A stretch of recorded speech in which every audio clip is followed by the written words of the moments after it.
पहा नवीन एपिसोड्स एकदम add free.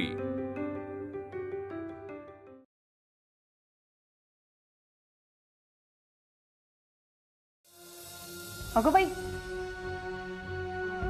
आणि हे काय? ही पाटी काय करते स्वयंपाकघरात इथे? अहो ते मी आणि यशोदाबाईंनी सध्या अक्षर गिरवायला शिकतोय ना। भामे, कशाला हवे ते भिकेचे डोहाळे? तो बाळ एवढा शिकून मोठा झाला, पण चांगल्या पगाराची नोकरी कर म्हणलं तर समाज कार्याला लागलाय, आणि आता तूही? सासूबाई अहो कसं आहे ना भामे, पुरुषांनी काहीही केलं, कसंही वागले ना तरी जग त्यांना जाब विचारत नाही, पण आपल्या बायकांचं तसं नसतं ग। आणि नवऱ्यानं जर का एखादी गोष्ट केली तर बायकोनं त्याच्या पावलावर पाऊल ठेवून ती गोष्ट केलीच पाहिजे असं गरजेचं नाही ना प्रत्येक वेळेला। सासूबाई पण काही बोलू नकोस भामे, मला माहितीये ना हे सारं का चाललंय ते, आणि कुणामुळे। वाण नाही पण गुण लागणारच ना, त्या यशोदेच्या नादाला लागून चाललंय ना हे सारं काही। काय पण इथे येऊन संगत मिळालीये, एक ती विधवा आणि दुसरी ती वांज। अहो काही बोलू नकोस, मी सांगते तेवढं ऐक भामे, सांभाळून राहा। तू गर्भारशीस, तुला तुझी काळजी घ्यायला पाहिजे।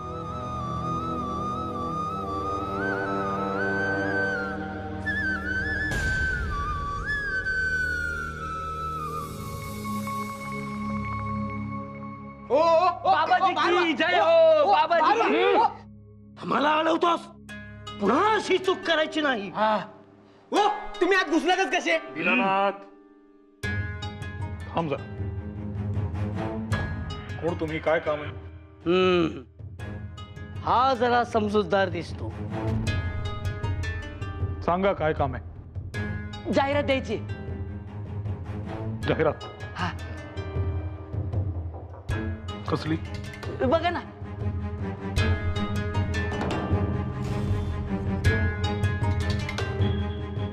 भेटा भेटा भेटा, कुठलीही समस्या असो फकीर बाबांना भेटा। काय हवंय तुम्हाला? पैसा, व्यवसाय, पाऊस, जमीन, एवढंच काय? मूल हवंय? सर्व रोगांवर एकच इलाज, फकीर बाबा। करणीपासून वशीकरण, सारे काही बाबांच्या मुठीत। सगळी भूते पळतात दूर फकीर बाबांना घाबरून। तेव्हा बाबांना भेटा आणि आयुष्यातील सगळ्या समस्या दूर घालवा। एका क्षणात आयुष्य सुखात।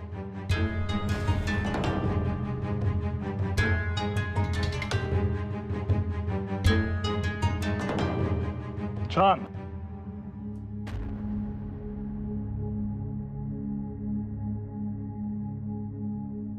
ही जाहिरात द्यायची आहे तुम्हाला? हो वशीकरण, जादू ही?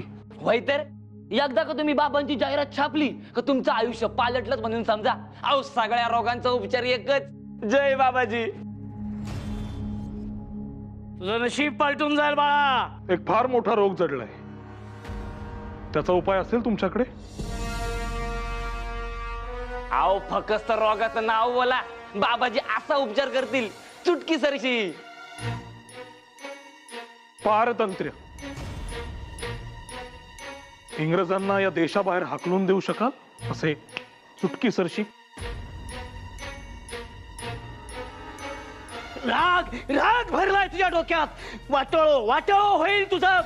माझी गरज आहे तुला, मला शरण ये। तुझं भलं करेन, कल्याण करेन तुझं।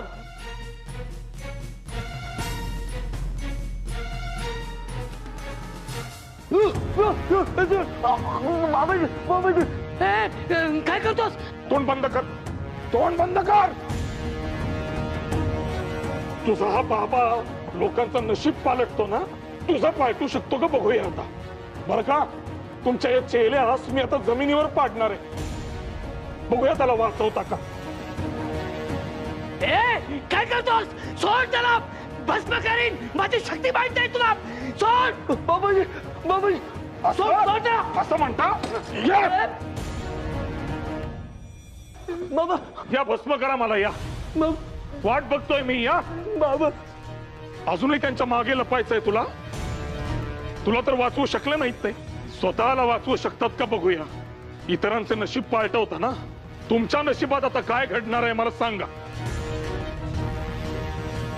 मी सांगतो काय घडणार आहे ते. तुम्हाला दिवसात तारे दिसणार आहे. बघूया नशीब पालटवता येते का. बळवंतराव, आता तुझ्यातला बाबा उतरेपर्यंत तुला सोडायचो नाही मी. परत या असल्या गोष्टी घेऊन यायचं नाही माझ्याकडे. समजले?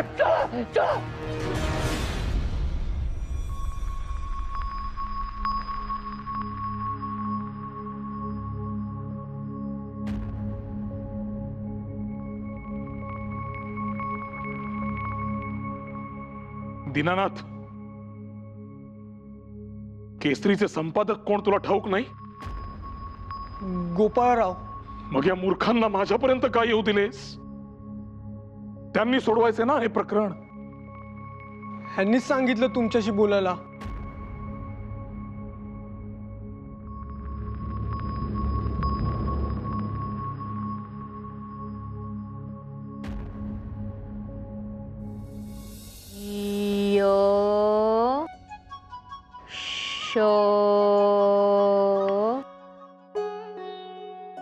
काना मात्रा शो यशो द काना यशोदा यशोदा आ ला काना आ ग र. अगं बाई,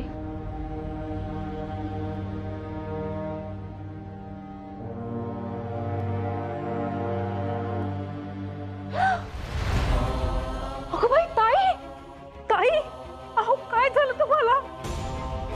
ताई डोळे उघडा ना ताई. ताई डोळे उघडा ना ताई.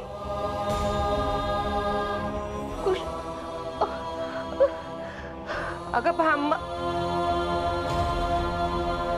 भामे, काकू बघा ना काय झालं. अगं काय झालं? कशी पडली? हे आले तर मूर्छित पडल्या होत्या त्या. पाणी पाणी घेऊन ये. भामे भामे उठ ग.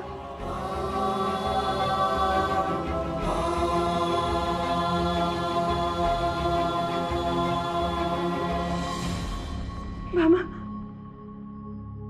भामा उठ ना. ताई भामा.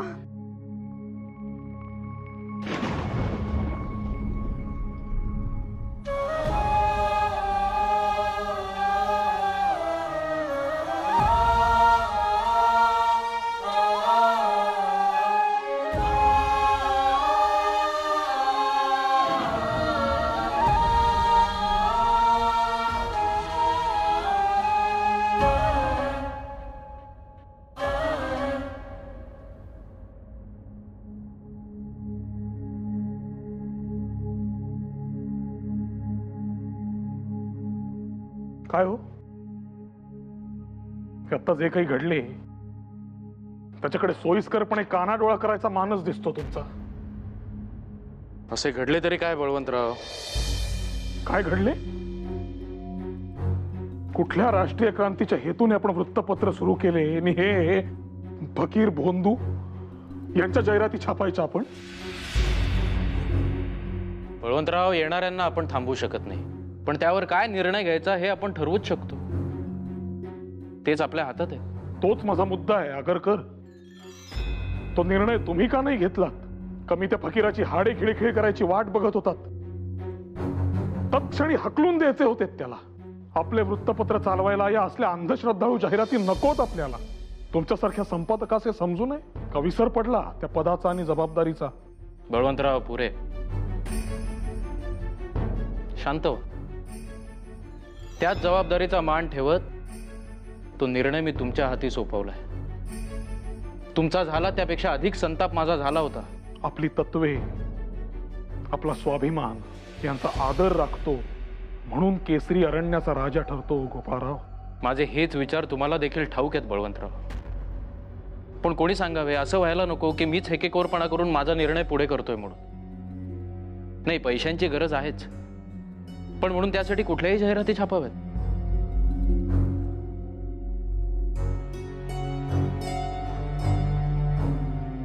माझी परीक्षा बघत होतात का तुम्ही की मी या प्रस्तावास कसे उत्तर देतो? तुमचा माझ्यावर विश्वास नाही? बळवंतराव, हे बघा, गैरसमज करून घेऊ नका.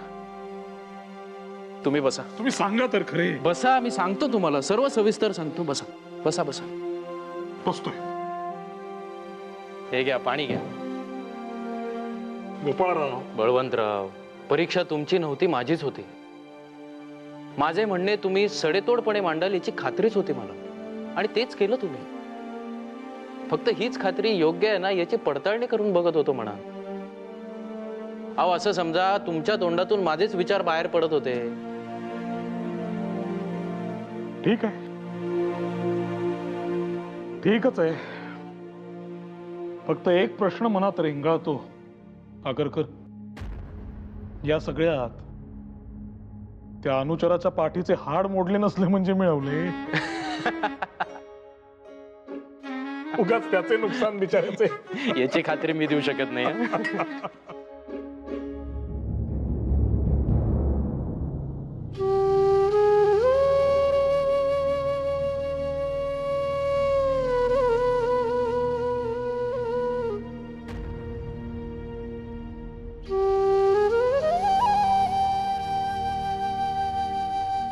धीरानं घे भामे, शांत हो. पाहू,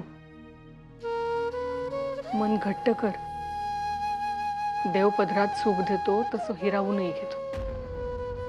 आपलं सुख आपल्याला पाहावलं नाही असं झालंय. उठून बसतेस का जरा? अशी बस थोडी आरामात, सावकाश.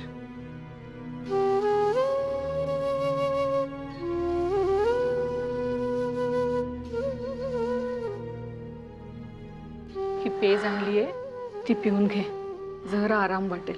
नको आत्ता. अगं भामे, खरंच नको.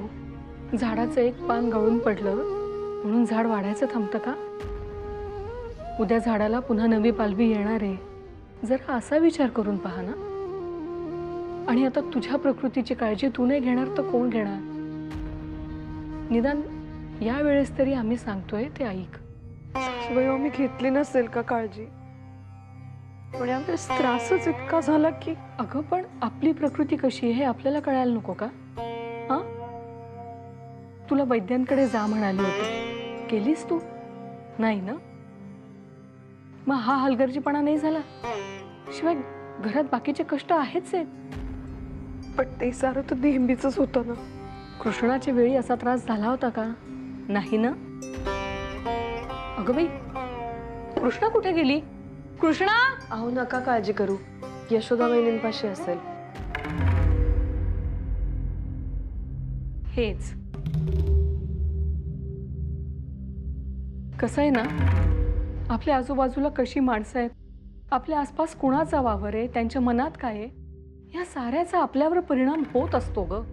आपल्या मनात जराही वाईट विचार नसतो, पण कुणाची दृष्ट कधी आणि कशी लागेल हे नाही सांगू शकत आपण. हो, अगं, सख्या आईची सुद्धा दृष्ट लागते. पण इथे तर नशिबानं तिची तिथं सुद्धा साथ दिली नाहीये. सासूबाई, आपल्या मनात कुणाही बद्दल वाईट विचार येत नाही ग, पण आता आपल्या चांगुलपणाचा आपल्यालाच त्रास होतोय ना. नुकसान कोणाचे झाले? आपलेच ना. म्हणून म्हणतीये, आपल्या घरी चला, आपल्या माणसांमध्ये चला, तिथे घराचं गोकुळ होईल. माझा जीव इथेच रमतो. खरंच तुला जरा हवा पालट होईल म्हणून म्हणाले मी. तुमच्यापेक्षा 4 पावसाळे जास्तच पाहिलेत आम्ही, म्हणून जीव तुटतो. एकदा पोळी आहेस, आता पुन्हा ही झळ तुला नको बसायला म्हणून जीव तुटतो.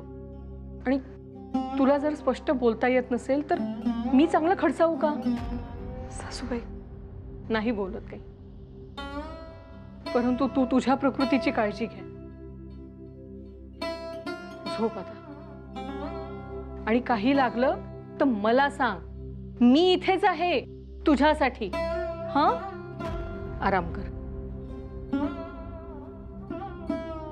सावकाश.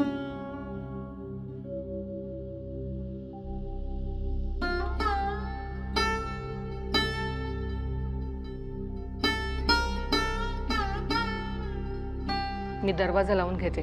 काय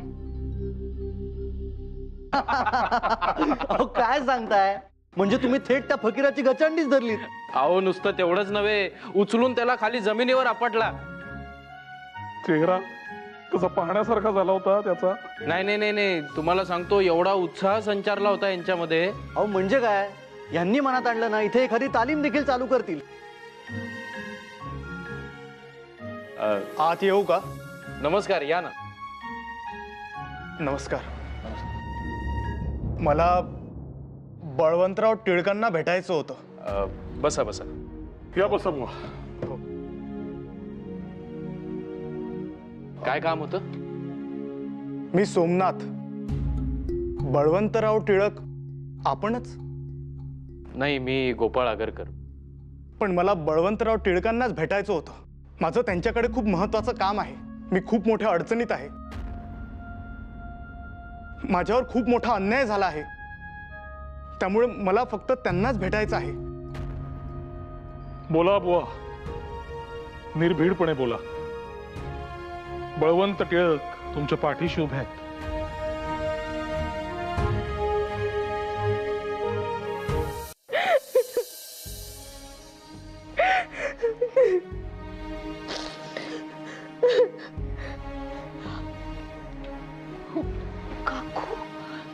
काय करताय तुम्ही?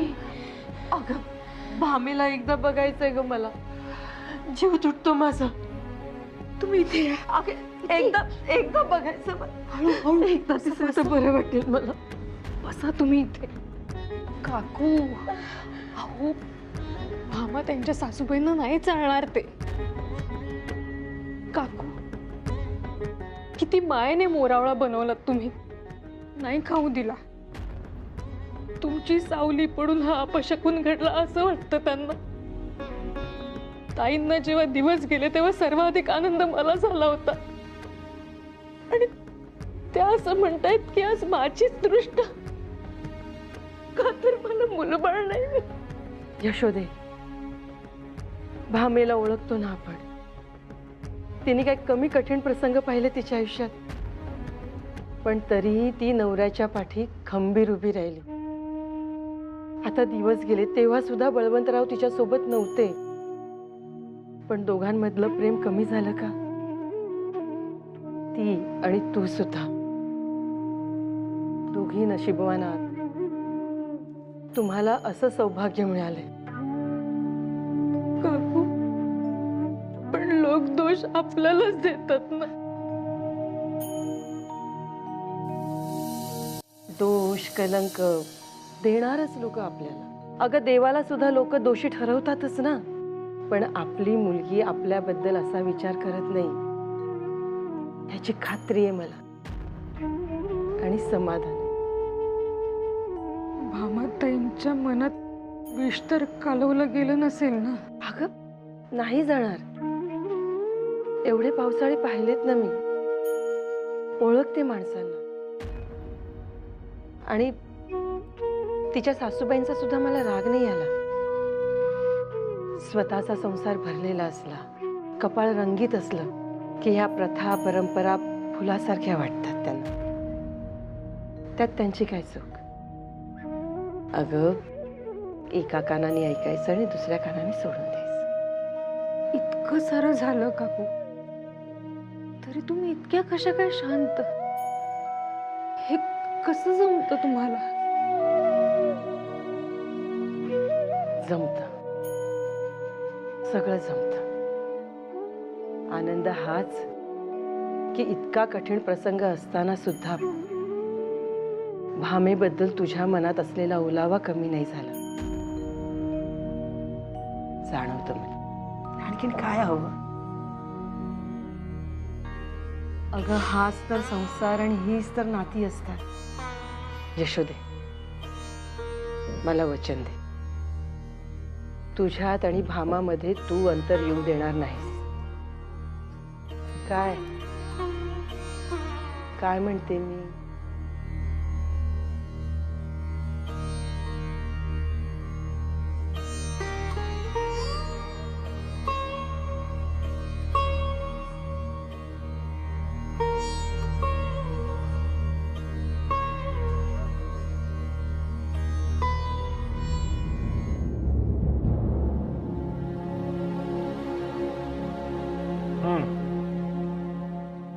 नेमकी काय समस्या आहे? न घाबरता आमच्यावर विश्वास ठेवा आणि सांगा. हो, तो आहे म्हणूनच तर इथे आलो.